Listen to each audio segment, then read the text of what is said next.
Des blessés et des blessés, c'est le cocktail qui nous a été servi les lundis 21 juin et vendredi 25 juin dans les différents centres de santé hospitaliers des communes de Cocody, Port-Bouët, Yopougon et la ville de Bonois, à quelques kilomètres d'Abidjan à l'est du pays, visités par le ministre Léon Emmanuel Monnet, coordonnateur général du comité opérationnel pour le retour du président Laurent Gbagbo.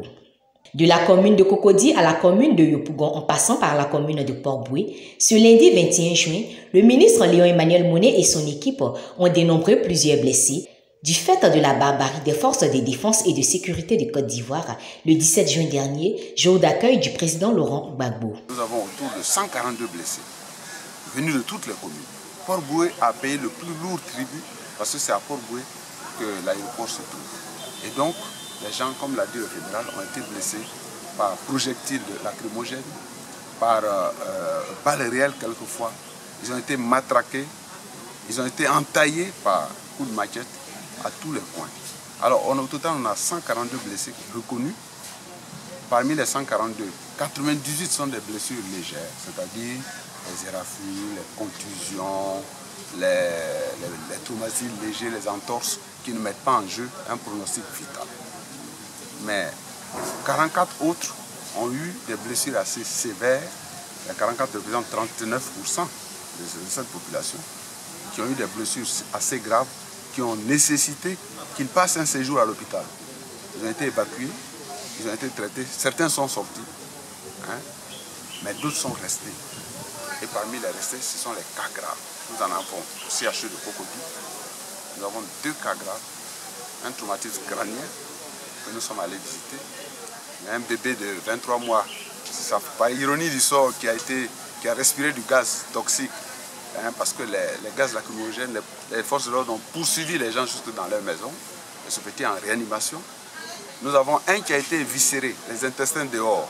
Et puis il y a un cas à l'hôpital militaire, un traumatisme crânien aussi.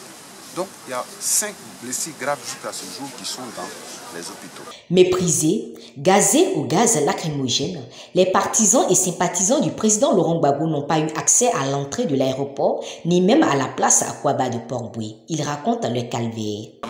Pendant qu'on parlait, c'est dans ce mouvement-là qu'ils ont commencé à mettre la grille et tout autre.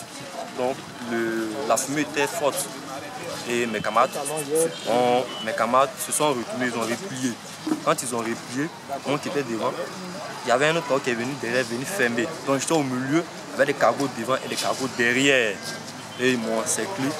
Et c'est dans ça, je voulais m'échapper. Et j'ai vu une clôture. J'ai vu une clôture. J'ai tenté d'escalader la clôture. Et d'autres sont descendus, ont tenté de me tirer pour me ramener. J'ai forcé de tomber derrière. Et c'est dans ça que j'ai eu la fracture. C'est dans ça que j'ai eu ce que j'ai eu au bras, double fracture interne.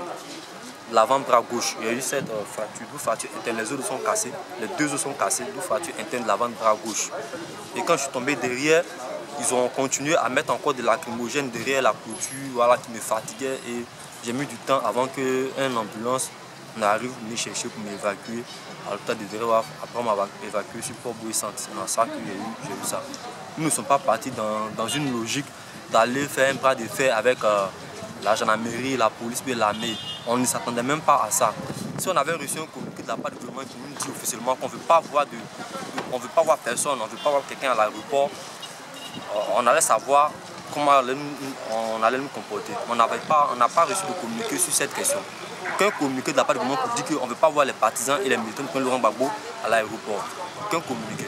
On a été surpris ce jour-là que l'armée nous empêche d'arriver à l'aéroport. Désolé de voir ces jeunes Ivoiriens qui ont subi le courroux des forces de l'armée d'Alassane Ouattara au nom du président Laurent Gbagbo, le ministre Léon Emmanuel Monnet a tenu à réitérer l'engagement du Front populaire ivoirien et son président à aller résolument à la paix. Nous avons donc été surpris par la violence qui s'est manifestée, on vous l'a dit, dès le 16 au soir, qui s'est intensifiée dans la journée. Et à quelques minutes de l'atterrissage de l'avion, des tirs se faisaient encore entendre aux alentours de l'aéroport. Cela dénote du climat dans lequel l'arrivée du président Laurent Gbagbo s'est effectuée. Nous retenons que le président Laurent Gbagbo est effectivement rentré le 17 juin.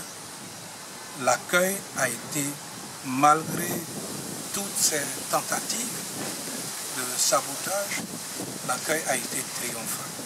Les Ivoiriens ont accueilli dans la joie le retour de leur fils, le retour du président Laurent Gbagbo. Nous retenons ça. Nous allons nous occuper des blessés et nous pensons que très rapidement, avec l'aide du corps médical, ils reprendront leur vie normale.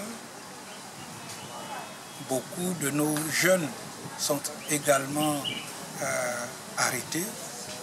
Nous avons pris des avocats pour suivre ces différents cas. Il nous a demandé de faire en sorte de nous occuper de tous ceux qui sont aujourd'hui victimes de ces violences, victimes de ces arrestations, et nous mettrons tout en œuvre pour que tous ces jeunes soient libérés et que tous ces jeunes-là soient guéris. Bonois, vendredi 25 juin 2021. C'est avec honneur que la délégation conduite par le ministre Léon Emmanuel Moné est reçue par le roi Miésan Kakou Vénance.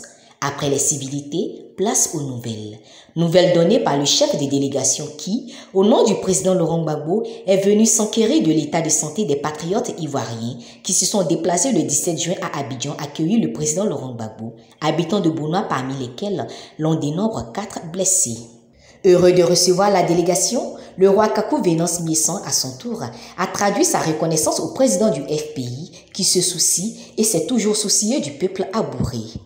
Après les salutations au roi, ce sont des militants joyeux et déterminés qui accueillent le président du comité opérationnel ainsi que le professeur Toussaint Toutou, responsable de la santé du dit comité. Là encore, le ministre Léon Emmanuel Moné traduit une fois de plus la reconnaissance du président Laurent Gbagbo à tous les responsables de section, au fédéral, aux membres du comité de contrôle présents à cette rencontre fraternelle. Le président Gbagbo